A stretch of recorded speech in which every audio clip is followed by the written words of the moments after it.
Peppa Pig is a world where animals drive cars, live in houses, use money, go to school, visit libraries. Basically, they're living in a perfectly normal human world. Except there's one tiny problem: the humans are gone. And yet, the only people we ever see are a queen, Santa Claus, and one very suspicious pirate. So what happened to everyone else? The show has been quietly dropping clues about the humans, and we've pieced them all together.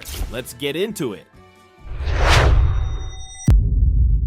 The Flood. Peppa Pig is a world where humans clearly used to exist, and then suddenly didn't, which would suggest something wiped them out. And to our amazement, the show tells us what happened. The moment you watch the episode The Biggest Muddy Puddle in the World, it stops being a rainy episode and starts feeling like evidence. Because what stands out isn't the flood, it's how unbelievably normal everyone acts. Nobody panicked or seemed surprised that the entire town was submerged in water. Instead, everyone reacts like, "Oh, this again." And that is where things get interesting. Everyone immediately switches to flood mode. Boats come out, shops are still reachable, life just continues. And that tells us something important. You only act that calmly if you already know floods are part of your world. What makes this even stranger is that almost every older character appears ready for flooding. Grandpa Pig has a boat. Granddad Dog has a boat. Oh, and Grandpa Rabbit? He casually owns a submarine. It's almost as if the grown-ups learned early on that water wasn't something to mess around with. Which brings us to the houses. Everyone lives on hills. Peppa, SUZY sheep, the supermarket, the whole town even, which feels like survival planning. If you were rebuilding a world after water wiped out everything below a certain level, you would do exactly this.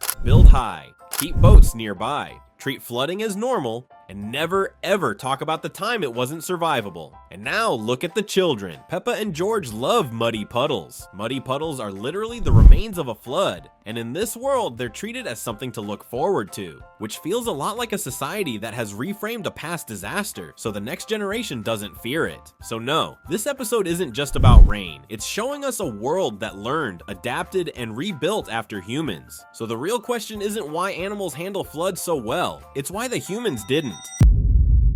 The humans. If humans used to exist everywhere in Peppa Pig, why are there only 3 left? Let's take a closer look at them, because one thing becomes obvious. Surviving the flood required either top-tier housing or a complete disregard for the law. Let's break down how each one managed to survive. Let's start with the most powerful human left in Peppa Pig's world, the Queen. She appears in the episodes London and the Queen, and she's shown as just a regular human woman ruling an entire country of talking animals. And nobody questions it. Miss Rabbit is rewarded for being the hardest working person in the country. The children visit the palace, and the Queen interacts with everyone as if this is completely normal, which quietly tells us 2 huge things. First, humans didn't just exist, they were in charge. And second, the Queen lives exactly where you'd expect someone to survive a massive flood. A palace on elevated land with thick walls, private grounds, and 0 reason to be anywhere near low-lying towns. While everyone else is splashing about in muddy puddles, she's up there on the high ground waving politely. If the flood hit, and we've already seen that it did, the Queen is the one character who would have been safest by default. She didn't escape by running, she survived by already being above it.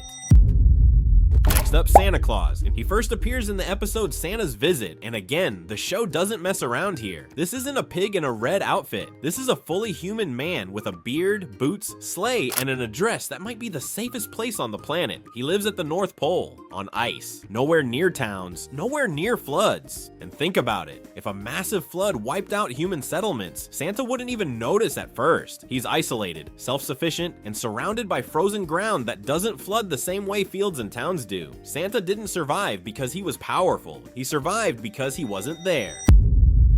And finally, the pirate. He shows up in the episode Police Station, and his appearance is one of the weirdest human moments in the entire show. The police have a pirate treasure chest in Lost and Found, real gold, real jewels, and nobody's come back for it. Then an actual human pirate appears, looks at the police station, and slowly decides, nope, this isn't just a joke, when it shows the pirate survives by never staying in one place for long, living at sea and avoiding trouble, which suddenly makes him one of the last humans standing. And so, when the land was flooded, the pirate didn't need to adapt. He was already out at sea in his boat. So let's recap the survival group. A queen in a castle. A man living on ice.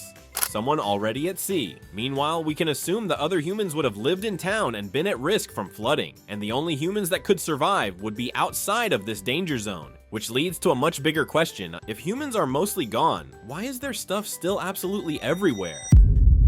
Proof humans existed. So if the flood wiped humans out, what proof is there that they ever existed in the first place? Honestly, Peppa Pig keeps leaving evidence everywhere, and there's a lot of it. Let's start with the episode Stone Age Granny. Granny Pig explains that people lived in caves, ate berries, and chased woolly mammoths. Not animals, not pigs in loincloths, people, humans. No one asks where the humans went, why they're gone, and it's treated like normal history, the same way we talk about Romans or dinosaurs. Humans lived here once. End of discussion. And the proof doesn't stop at ancient history either. When the pig family visits the USA in the episode America, we see the Statue of Liberty, unchanged, unmistakable, and very clearly a human woman, not a pig statue, not Lady Piggerty, the exact same monument from our world, which means humans didn't just exist, they built things so massive they survived everything that came after. Now let's talk buried history. In the episode Grandpa Pig's Pond, Grandpa digs up an old gold coin while making a pond. When it's taken to the museum, Mr. Rabbit confirms it's a real historical artifact, and engraved on it is a Viking. Not a Viking pig, a Viking human. Helmet, beard, the lot. That tells us this world had human wars, human currency, and human civilizations living here long before animals ran the place. Coins don't mint themselves. Someone was in charge before the pigs were. And the clues don't stop above ground. In rescuing Miss Rabbit, Daddy Pig takes Peppa and George to the library. As the camera pans across, you can spot a rhinoceros quietly reading a book that looks suspiciously like a classic human love story. The layout, the cover, the framing all mirror novels like Romeo and Juliet, which is a wild thing to include in a cartoon full of talking animals. Because it means human stories survived, human culture survived, and human books are still being read.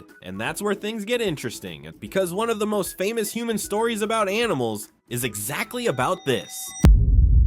Animal Farm. There's a famous human book called Animal Farm. It's a story where animals take over after the humans lose control, and instead of rebuilding the world, they just keep running it the same way. Same farms, same rules, same systems, just with animals in charge. Which is uncomfortably familiar, because in Peppa Pig, animals don't learn how society works. They already know. They drive cars, run shops, manage offices, follow laws, and somehow understand cues without a single lesson. That only makes sense if the system was already there. After the flood, Peppa's world didn't restart. The roads still worked, the buildings were still standing, the books were still on the shelves. The rules of the world had already been written by humans, so the animals didn't invent civilization. They moved into it, and pigs became architects, bulls ran logistics, pandas joined the police, and Miss Rabbit ran absolutely everything, because obviously. And just like in Animal Farm, there's no big dramatic takeover scene, because by the time the animals step forward, there's no one left to challenge them. So now we want to know what you think. Did humans disappear because of the flood, or are they still out there somewhere, watching from a distance? And did you notice how calm everyone was when the flood happened? Let us know in the comments. If you enjoyed this, we've got more Peppa Pig mysteries waiting for you. Just pick a video on screen and keep going. We'll see you there. Thank you for watching.